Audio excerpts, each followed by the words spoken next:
네, 감사합니다. 오늘 우리에게 주신 하나님의 말씀 구약성경입니다. 오늘은 구약성경 이사야서 제50장 4절에서 9절까지 말씀입니다. 구약성경 이사야서 제50장 4절에서 9절까지 말씀. 네. 찾으셨나요? 네, 됐나요? 자, 그러면 우리가 세번역 성경으로 받들어 읽겠습니다. 시작!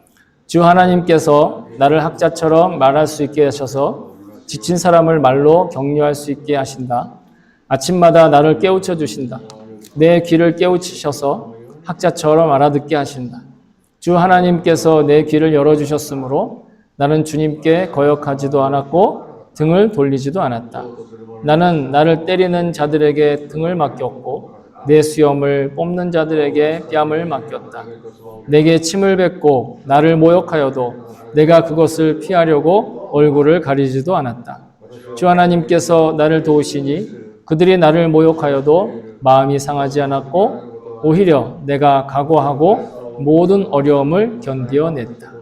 내가 부끄러움을 당하지 않겠다는 것을 내가 아는 까닭은 나를 의롭다 하신 분이 가까이에 계시기 때문이다. 누가 감히 나와 다투겠는가? 함께 법정에 나서보자. 나를 고소할 자가 누구냐? 나를 고발할 자가 있으면 하게 하여라. 주 하나님께서 나를 도와주실 것이니 그 누가 나에게 죄가 있다 하겠느냐? 그들이 모두 옷처럼 헤어지고 좀에게 먹힐 것이다. 아멘. 주의 말씀입니다. 예, 모두 자리에 앉아주시기 바랍니다.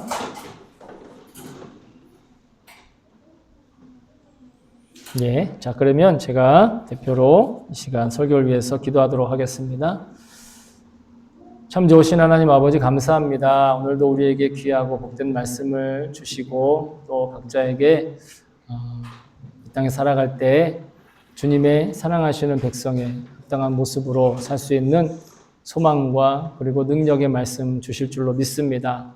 우리 각자에게 주님 말씀하실 때 우리의 귀를 기울이고 뿐만 아니라 우리의 마음이 또 내면 세계가 활짝 열리고 분명히 알아들을 수 있게 도와주시옵소서. 하나님, 우리가 주님의 말씀을 듣기에 여러 가지 방해가 되는 것들, 그리고 장애가 있는 것들 모두가 다 뛰어넘어 그 모든 것들이 주님의 말씀에 귀를 기울이는데 부족함이 없게 하여 주시옵소서. 감사드리며 예수님의 이름으로 기도합니다.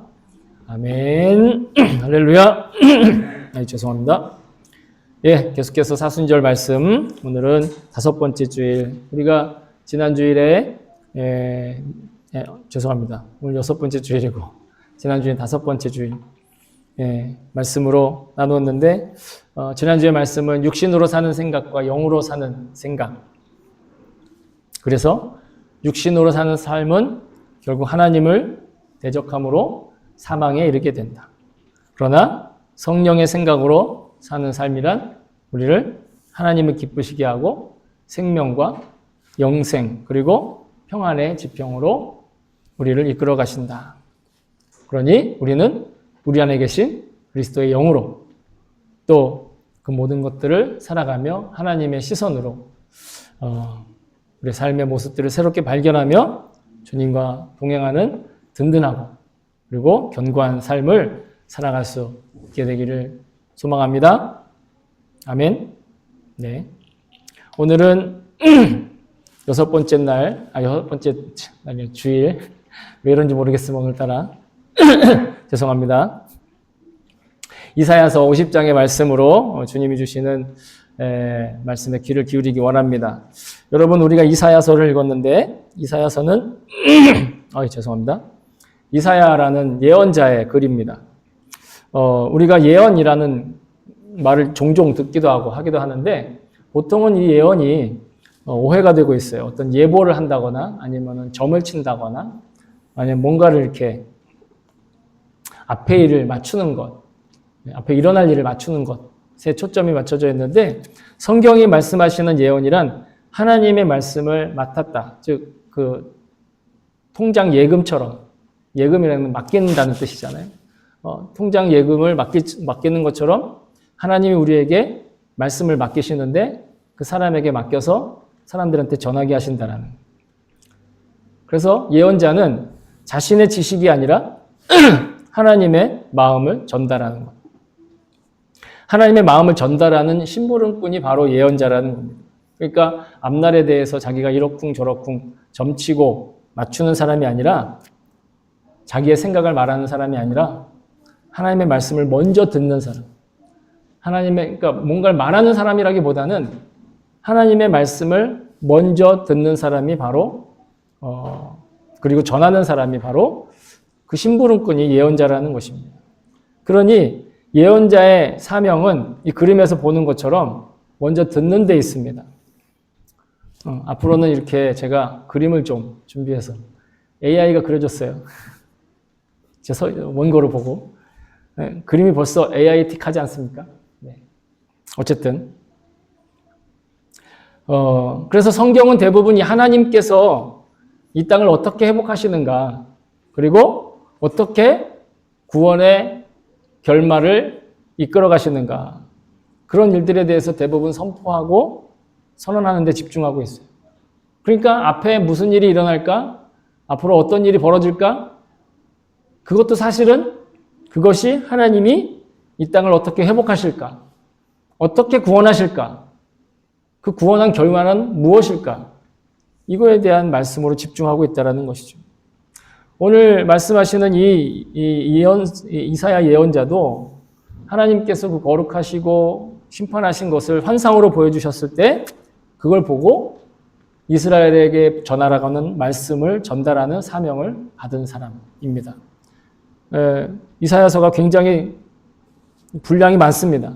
다른 예언서들에 비해서 66장이나 되는 분량인데 특히 그 66장을 통해서 이 이사야는 대부분 구세주가 강림하실 것 그리고 메시아가 어떤 사역을 할 것인가에 대한 약속의 말씀을 주로 전달하고 있습니다. 그리고 그 약속의 말씀 중에 모두 4편의 시를 적어서 그것들을 오늘도 시로 이렇게 고백을 하고 있는데 오늘 우리가 함께 고백한 부분은 3번째 시인데 바로 고난받는 종, 고난을 달게 받는 종에 대한 유명한 구절입니다.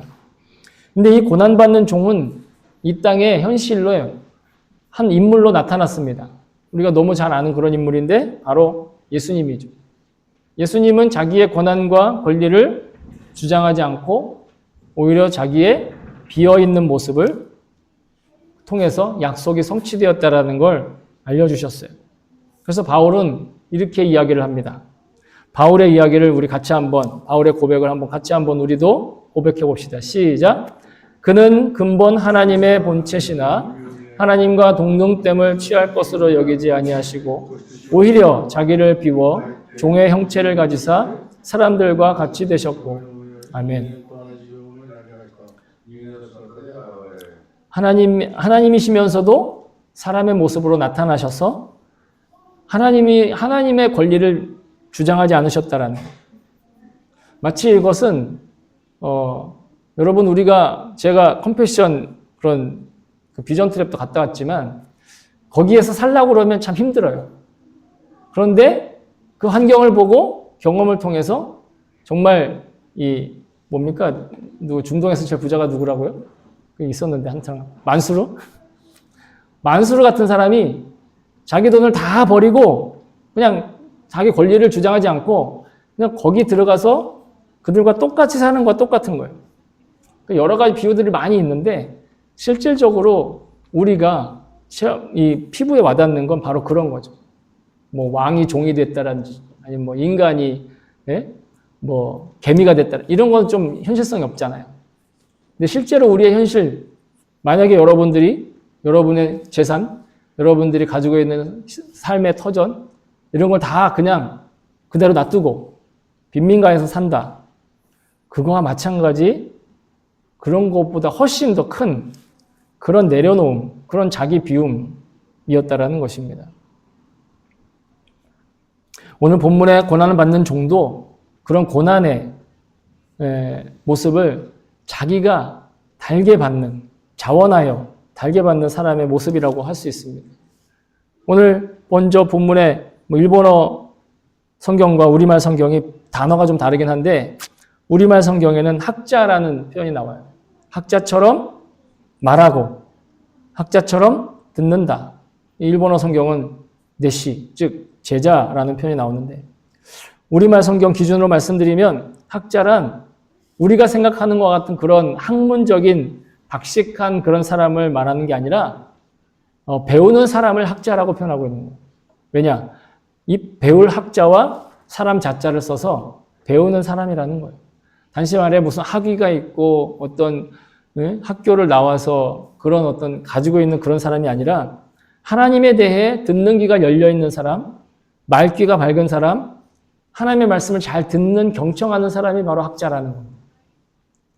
많은 지식을 가지고 지식을 자랑하는 사람이 학자가 아니라 그러니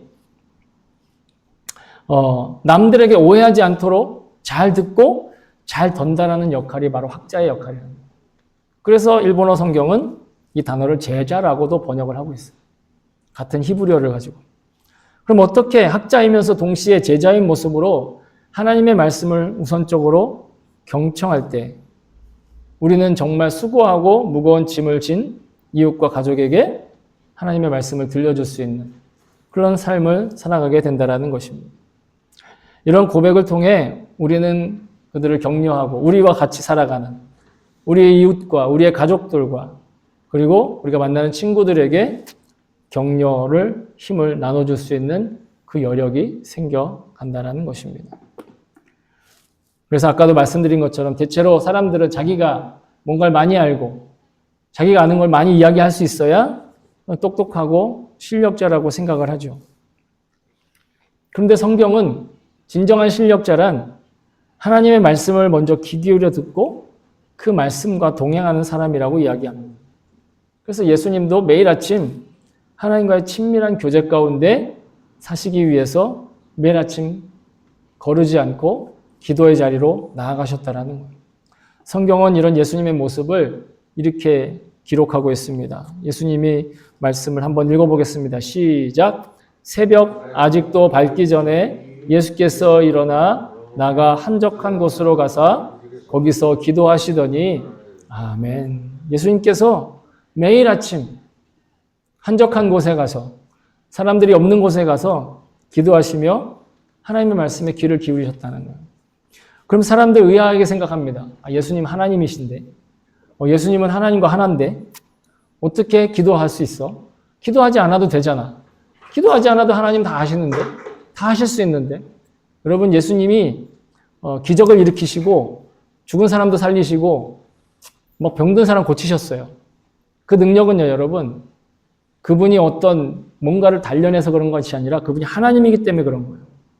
그럼에도 불구하고 그 예수님은 하나님께로부터 들은 말씀으로 친밀한 교제를 살아갈 수 있었기 때문에 또한 인간이셨기 때문에 여러 가지 걸림돌들이 있을 때 그 걸림돌을 디딤돌로 삼으며 살아갈 수 있으셨던 거죠. 예수님은 하나님의 능력으로 모든 기적을 일으키셨지만 하나님과의 친밀한 교제를 포기하지 않으심으로써 인간의 나약함들, 인간의 연약함들까지도 함께 경험하셨던 거예요. 그래서 바로 상처 입은 치유자와 같은 모습으로 사셨다는 거예요. 헨리 나우엔이 얘기하고 있는 이 상처받은 치유자의 같은 모습. 자신도 인생의 고통으로 말미암아 상처를 입었지만 자신도 인생의 고통을 가지고 있지만 오히려 그 상처로 타인을 섬기는 원동력으로 삼는 능력을 갖춘 것, 그게 바로 상처 입은 치유자의 모습이다라는 것입니다.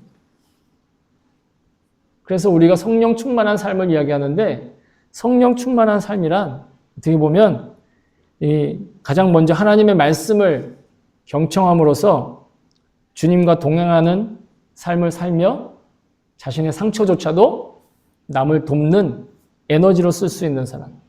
주님께서 하신 것처럼 하나님의 말씀에 발신하고 있는 그 영생의 주파수에 나의 채널을 맞추고 하루에 하루만큼 예수님과 동행하는 것.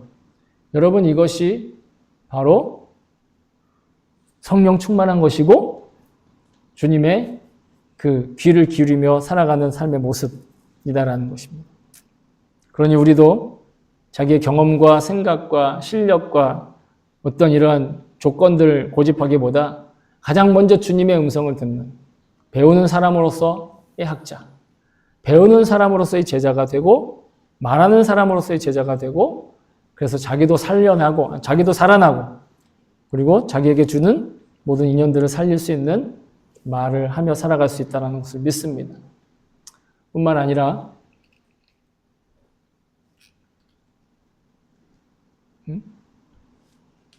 네, 맞죠?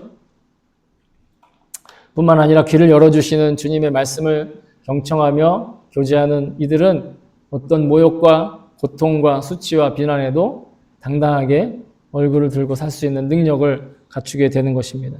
제가 이 그림을 준비한 이유는 제 얼굴만 보지 마시고 땅만 보지 마시고 한번 화면을 보면서 이 말씀을 따라오시라고 이렇게 보조로 이렇게 해드리는 겁니다. 그림이 잘 됐냐, 뭐 오타 찼냐, 뭐 이런 거 하지 마시고 보시면서 말씀을 따라오시면 좋겠습니다. 귀를 열어 주님의 말씀을 경정하는 이 교제, 친밀한 교제가 바로 우리의 어떤 모욕과 수치와 비난에서도 당당하게 자기 얼굴을 들며 살 수 있는 능력을 갖출 수 있게 해준다는 거죠. 오늘 본문에는 때리고 수염을 뽑고 이렇게 하는 아주 사람을 모욕하는 그런 일들이 나옵니다. 이런 것들은 굉장히 큰 수치심을 안겨주는 아주 상대를 모욕하는 행위였습니다. 수치심을 느끼게 하고 치욕을 느끼게 하기 위해 중동에서 흔히 하는 표현들이 때리는 것. 그래서 그 무슬림 국가는 지금도 태형이라는 게 있습니다. 원고에 없는데 태형이라는 건 때리는 형이에요.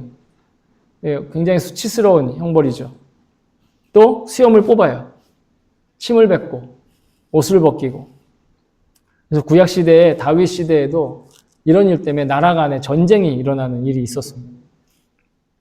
이렇게 수치스럽고 모욕적인 상황에서도 고난받는 종은 결코 그 상황을 피하지도 않았고 담대하게 맞이하겠다라고 선포하고 있는 것입니다. 어떻게 그럴 수 있는가? 오늘 본문은 7절에 보시면 하나님께서 나를 도우시기 때문이라고 얘기합니다. 하나님이 나를 돕고 있기 때문에 내가 어떤 수치도, 내가 어떤 고통도, 내게 어떤 모욕적인 상황에서도 견딜 수 있고 또 도망가지 않을 수 있다. 시편의 기자는 이렇게 또 고백하고 있습니다.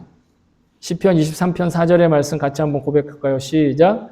내가 사망의 음침한 골짜기로 다닐지라도 해를 두려워하지 않을 것은 주께서 나와 함께 하심이라. 주의 지팡이와 막대기가 나를 안위하시나이다. 아멘. 주의 지팡이와 막대기가 나를 안위하고 계신다. 나를 지키고 계신다. 여러분, 사망의 음침한 골짜기, 이 표현이 바로 죽음과 같은 상황을 얘기합니다. 이렇게 어둡고 그리고 아무런 보호가 있지 않은 죽음. 죽음이 곧 나의 현실이 된. 그래서 어떤 사람들은 자기 삶을 지옥과 같다고 표현하는데 바로 지옥과 같은 삶을 살아가는 것. 근데 그러한 상황에서도 결코 두려워하지 않고 망설이지 않고 자기에게 주어진 길을 걸어가는 것. 그런 뜻입니다. 왜요? 하나님과 함께하고 하나님이 나를 지켜주실 걸, 그리고 하나님이 나와 동행하고 계시는 걸 분명히 알고 있기 때문입니다. 하나님이 나와 동행하시면 그 어떤 두려움이, 또 그 어떤 수치가, 그 어떤 모욕이 나를 이길 수 없다라는 걸 안다라는 거예요. 왜? 하나님은 사망을 이기신 창조주이시기 때문에. 그리고 그 창조주의 독생자이신 예수님이 우리와 함께 계시기 때문에 그 창조주의 독생자 예수님은 당신을 이렇게 우리에게 소개하셨습니다. 우리 같이 읽어보겠습니다. 시작. 예수께서 이르시되 나는 부활이요 생명이니 나를 믿는 자는 죽어도 살겠고. 아멘. 예수님이 부활이시고 나와 함께 계신 분이 생명이시니 여러분, 우리가 죽음과 같은 상황에서도 완전 지옥과 같은 삶을 살고 있다고 해도 결국 다시 살고 나는 새로워진다. 우리가 매일 아침 기도함으로 그 하나님의 말씀을 듣고 그 음성으로 자기의 삶을 조율해 나가면 하나님과 친밀한 교제 가운데 그렇게 사셨던 예수님은 원래 부활이셨고 생명의 하나님의 아들이셨습니다. 그리고 그 아버지의 말씀에 온전히 순종하심으로 이 땅의 모든 이들을 구원하시고도 남을 만한 권세와 능력이 예수님께 있었습니다. 그 능력으로 예수님은 십자가를 지셨고 보혈을 흘려서 모든 인류의 죄를 깨끗하게 씻으신 속죄의 복음을 완성하신 겁니다. 그러니까 우리가 그 복음을 믿는, 속죄의 복음을 믿는 우리도 마찬가지 그 주님과 예수님과 동행함으로 우리도 그 부활에 참여하고 있는 것입니다. 예수님과 동행하면 예수님의 부활에 동참하고 있는 것이에요. 그 예수님의 부활이 예수님 것만이 아니라 내 것이 된다는 거예요. 그러니 생명을 얻었기 때문에 죽어도 사는 인생 살아가는 거예요. 죽은 것 같지만 살아있는 인생 사는 거라고. 인생을 살면서도 영생을 사는 존재로 사는 거예요. 여러분, 우리가 자기 스스로가 죽은 것 같은, 나는 이제 끝장났어. 나는 이제 더 이상 아무것도 할 수 없어.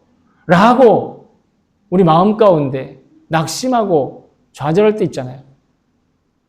그때 우린 지옥을 경험하지 않습니까? 그러나 여러분, 삶의 여건과 환경이 아무리 지옥 같을지라도 예수님이 함께 계시면 다 이기는 거예요. 저와 여러분이 놀라운 인생의 주인공이 된 것을 기억하며 찬양과 감사를 드리기를 원합니다. 예수님은 고난받는 종의 이 사역을 이제 최종적으로 완성하시기 위해 공생의 마지막 한 주간을 시작하십니다. 그 예수님의 공생애의 마지막 한 주간을 기억하고 우리가 교회에서 지키는 절기가 이 고난 주간이에요. 그래서 그 첫 관문이 바로 겸손한 짐승인 나귀를 타고 하나님의 성전이 있는 예루살렘으로 올라가시는 거예요. 그래서 오늘이 종려주일이면서 고난주일이라고 하는 건 예수님이 나귀 타고 예루살렘 올라가실 때 사람들이 종려나무까지 이런 비슷한, 꼭 이건 아니지만 이런 비슷한 걸 막 흔들면서, 제가 한번 흔들어 볼까요? 이걸 막 흔들면서 환호하면서 예루살렘에 올라가는 예수님을 맞이했어요. 성경은 그 모습을 이렇게 기록하고 있습니다. 같이 읽어볼까요? 시작. 나귀와 나귀 새끼를 끌고 와서 자기들의 겉옷을 그 위에 얹음에 예수께서 그 위에 타시니 앞에서 가고 뒤에서 따르는 무리가 소리 높여 이르되 호산나 다윗의 자손이여 찬송하리로다 주의 이름으로 오시는 이여 가장 높은 곳에서 호산나 하더라. 아멘. 여러분, 호산나 많이 들어보셨고 아마 그 뜻도 아시겠지만 호산나라는 말은 지금 나를 구원하소서, 지금 우리를 구원하소서, 그리고 제발 우리를 구원하소서라는 뜻입니다. 호산나라고 외치는 건 구원을 갈망하는 거예요. 어떻게? 당시 로마 제국의 압제를 받던 이스라엘의 그 억압된 사람들이 구세주가 오시면, 메시아가 오시면 그 왕국을 세워서 그들을 다 구원하실 거라는 그런 대망의 외침이고 노래였습니다. 그래서 구약의 수많은 구절에서 이 메시아가 올 거다, 메시아가 어떤 분이다, 제가 검색을 해보니 수많은 구절이 나와요. 그 중에 가장 오늘 예수님의 그 모습, 나귀 타고 예루살렘에 올라가는 모습을 기록하고 있는 구절이 있는데 그것이 바로, 죄송합니다. 이걸 먼저 보여드렸어야 되는데, 그것이 바로 스가랴서 9장 9절의 말씀입니다. 스가랴서 9장 9절의 말씀 같이 한번 읽어볼까요? 시작. 시온에 따라 크게 기뻐할지어다. 예루살렘에 따라 즐거이 부를지어다. 보라, 내 왕이 내게 임하시나니 그는 공의로우시며 구원을 베푸시며 겸손하여서 나귀를 타시나니 나귀의 작은 것 곧 나귀 새끼니라. 아멘. 나귀도 아니고 나귀의 새끼를. 마치 이러한, 이걸 먼저 보여드렸어야 되는데 첫날이라 원활하지 못한 점. 예수님께서 이 나귀를 타고 예루살렘에 올라가시는, 그게 이제 예수님이 공생의 마지막 일주일을 시작하시는 모습. 사람들은 이 모습을 보며 아, 메시아가 나타났다. 아, 드디어 메시아 왕국이 세워지는구나. 호산나를 외치면서 이제 드디어 이 왕국이 세워질 것에 대해서 기대하고 환성을 지르며 소리를 지르면서 예수님을 맞이했던 것이죠. 물론 이와 같이 인간의 갈망과 하나님의 계획에는 큰 이 그래프에서 보시는 것과 같이 하나님의 계획엔 큰 차이가 있었기 때문에 이 예수님을 향한 환성과 환호와 환영의 분위기는 그렇게 오래가지 않았어요. 일주일 만에 잠잠해지고 바리새인과 율법학자들의 예수님을 모함하는 것과 선동하는 것 속에서 그 예수님을 향한 증오와 폭력이 다시 일어나게 되었던 것입니다. 이스라엘 사람들, 특히 그들의 지도자들은 메시아 왕국을 생각할 때 단순히 그들의 종교를 지키고 율법을 지키는 정치적인 세속국가를 세우는 것, 그걸 기대했습니다. 마치 무슬림들이 자기의 이슬람 국가를 세우는 것과 마찬가지로. 그러나 하나님께서 세우신 그 계획은 모든 민족과 열방이 하나님의 백성이 되고 하나님의 자녀로 회복되는 것. 여러분, 그것이 하나님의 계획이었습니다. 예수님께서는 단순한 세속적인 메시아 국가의 왕으로 오신 것이 아니라 하나님께서 이 땅에 그리스도로 번역된 기름 부음 받은 구세주로 이 땅에 오신 것이 드러내시기 위해 이렇게 그 말씀을 이루셨다라는 겁니다. 여러분, 우리는 이 말씀을 통해 예수님께서 이루신 완벽한 구원에 대해 우리가 기억해야 될 뿐만 아니라 우리의 삶에서 그 구체적인 열매들이 어떻게 맺히고 있는지 좀 발견하기를 소망합니다. 특별히 이번 한 주간은 교회력으로 고난주간을 지키는데 우리가 이 세 가지를 기억했으면 좋겠습니다. 주님의 고난을 기억하면서 우리의 일상의 불평안을 감수하고 믿음의 순종으로 동참하며 그 열매가 우리 안에 맺히고 있음을 좀 체감하고 실감할 수 있기를 원합니다. 우리도 고난받는 종이 매일 아침 학자의 귀로 말씀을 들은 것처럼 또 그리고 그것들을 지치고 낙심한 자들을 격려할 수 있는 에너지원으로 삼을 수 있는 것처럼 그렇게 본받아 살아갔으면 좋겠습니다. 그래서 우리에게 주어진 많은 인연들, 만남들 있죠. 회사와 학교와 또 친구들과 가족들에게 조금 더 부드러운 말로 아주 작은 친절에도 밝은 목소리로 고마움을 또 그 미소를 전달하면 좋겠습니다. 왜냐?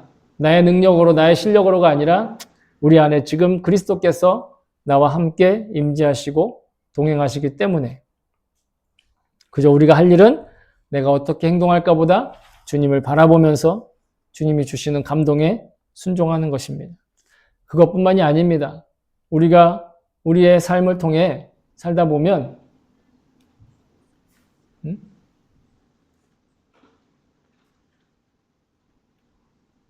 뭐 하십니까? 우리가 살다 보면 억울한 일이 생깁니다. 실망할 일이 생깁니다. 또 우리가 굉장히 아픈 일이 생길 수 있습니다. 그때 나에게 진정한 편이, 내 편이 계시다라는 걸 우리는 기억하며 당당함을 연습할 수 있었으면 좋겠습니다. 직장에서 혹시 어이없는 비판을 받거나 혹은 길 가다가 알지도 못하는 사람이 각기 어깨를 툭 치며 나에게 시비를 걸거나 여러분 그럴 때 화를 내거나 좌절할 필요가 없습니다. 우리는 이렇게 얘기하는 겁니다. 하나님이 나를 알고 계시잖아. 하나님이 모든 걸 다 알고 계시잖아. 그러니 난 괜찮아. 나를 위해서 이미 수치와 모욕을 당하신 주님이 나와 함께 계셔. 그러니 괜찮아. 나를 의롭다 하신 주님이 지금 나와 함께 계시는데 뭐가 문제야? 나는 흔들리지 않아. 라고 나도 고백할 수 있다는 거예요. 예수님께서 나를 위해서 그 모욕을 당하신 것, 그것을 똑같이 경험해야만 한다라는 것은 아니지만 분명히 나를 위해서 그 모욕을 이기신 주님이 나와 함께 계시기에 나도 그런 어려움에서 이길 수 있다. 당당하게 하루를 살아갈 수 있다. 우리가 이렇게 한 주간의 삶에 발생하는 여러 가지 불편한 일들, 또한 부조리한 일들, 부정한 일들, 혹은 찝찝함을 이미 견뎌주시고 당해주신 주님과 함께 동행하는 과정 끝에 여러분 우리는 정말 밝고 환한 부활의 찬란한 빛이 빛나는 삶의 현장을 맞이하게 될 것을 믿습니다. 우리 각자가 어떻게 살아가는지 어떤 삶의 형편에 있는지 다 다르지만 그러나 가장 중요한 것은 우리 중 누구도 하나님의 사랑하심에서 소외될 사람은 아무도 없다라는 것입니다. 물론 제가 이렇게 말한다고 해서 다 모든 것이 순조롭고 당장 내일 아침부터 우리 가족이 막 화기애애해야 하고 그러지 않을 수 있어요. 이렇게 말했지만 저도 집에 가서 갑자기 욱해가지고 오늘 말한 것을 적용하지 못하고 낙심하고 좌절하고 그럴 수 있거든요. 그런데 여러분 제가 그렇다고 해서 야 나는 자격 없어. 그러면서 다음 주 부활절 예배를 포기하고 부활절 하기를 아무것도 안 하고 그냥 손 놓고 있으면서 에이 나는 목사 자격도 없어. 좌절하고 낙심하고 실망하고 있으면 과연 이게 바람직한 행동일까요? 여러분 복음을 전하는 자가 연약하다고 복음이 무너지는 것은 아닙니다. 복음을 전하는 자가 때가 많이 묻었다고 복음 자체가 더러운 것이 아니라는 거예요. 우리의 실수와 연약함이 여러분 우리의 가치의 존재를 없앨 수가 없습니다. 왜일까요? 우리 안에 보배이신 예수님께서 함께 하시기 때문에 우리 안에 그 영광이 함께 하시기 때문에 그래서 바울은 우리에게 이렇게 이야기합니다. 같이 읽어볼까요? 시작! 우리가 이 보배를 질그릇에 가졌으니 이는 심히 큰 능력은 하나님께 있고 우리에게 있지 아니함을 알게 하려 함이라. 아멘. 우리에게 있지 않지만 우리 안에 지금 이 부서지기 쉬운 질그릇 안에 빛나고 또 값진 보화가 가득 담겨 있습니다. 우리가 질그릇과 같은 존재라도 연약한 존재라도 보배가 담겨 있으면 우리 자체가 존귀한 가치를 지닌 존재가 되는 것입니다. 그래서 바울은 8절 이하에 이렇게 또한 고백하고 있습니다. 같이 읽어봅시다. 시작. 우리가 사방으로 우겨쌈을 당하여도 쌓이지 아니하며 답답한 일을 당하여도 낙심하지 아니하며 박해를 받아도 버림받지 아니하며 거꾸로뜨림을 당하여도 망하지 아니하고. 아멘. 물론 우리가 고난을 당하신 예수님을 믿는다는 똑같이 이번 주에 예수님이 고난당한 것처럼 나도 똑같이 당해야 그래야 겨우 구원받을 자격이 있다. 그런 뜻은 절대로 아닙니다. 여러분 이 땅에 이미 우리에게 존재하고 부정할 수 없고 부인할 수 없는 고난과 고통 그리고 부조리함, 불의함 이런 일을 당해야 될 때가 있습니다. 아니 당해야 될 때가 옵니다. 해야 된다가 아니라 그때 우리가 예수님을 생각하고 예수님을 바라봄으로 그 상황 가운데 승리할 수 있다라는 그 약속을 믿는다라는 거예요. 어떻게든 이겨내라, 어떻게든 견뎌내라가 아니라 견딜 수 없고 이길 수 없고 좌절할 수밖에 없는 그 순간에 예수님을 포기하지 말라는 거예요. 예수님을 바라보는 일을 포기하지 말라는 거예요. 그러면 창조주의 독생자이신 예수님께서 우리의 모든 질병과 문제와 고통과 고난과 죄를 다 해결해 주실 수 있는 능력을 우리에게 채우신다는 약속을 그 약속을 믿는다라는 것입니다. 그러니 우리에게 복음이 축복인 것입니다. 그래서 복음을 믿으면 우리가 능력을 얻게 되는 거예요. 여러분 이 사실을 이 약속을 믿고 두려움과 염려와 근심이 생겨날 때 그때 오히려 주님을 바라보며 감사와 기쁨과 찬양, 기도로 하루하루만큼 성장할 수 있기를 소망합니다. 사랑하는 성도 여러분, 예수님께서 나귀를 타신 것은 세상을 힘과 폭력으로 압살하는 그 세속적인 힘의 논리가 아닌 하나님 아버지의 사랑으로 대신 고통을 감당하는 겸손함과 십자가와 부활의 권세로 구원하신다는 상징이 되기도 했습니다. 복음을 믿고 우리가 교회를 섬기며 하나님 나라를 위해서 봉사할 때 종종 우리가 손해보는 것처럼 여겨지고 낙오되거나 실패하는 것처럼 느껴지고 때로는 자기의 가치가 소멸하는 것처럼 보일 경우가 있습니다. 하지만 그 삶이 예수님과 함께 동행하는 삶이라면 그 일상은 부활이요 승리의 인생인 것을 저는 믿습니다. 이번 한 주간에 나를 위해 고난도 마다하지 않으셨고 수치와 멸시와 죽음의 상황도 회피하지 않으셨던 그 예수님의 고난을 묵상하며 살아보기를 여러분에게 권면합니다. 그리고 나를 죽기까지 사랑하셔서 나의 죄를 대신 짊어지시고 죽어주신 예수님과 함께 죽고 함께 사는 행복하게 동행하며 생활하는 삶이 되기를 다시 한번 주님의 이름으로 축복합니다. 아멘.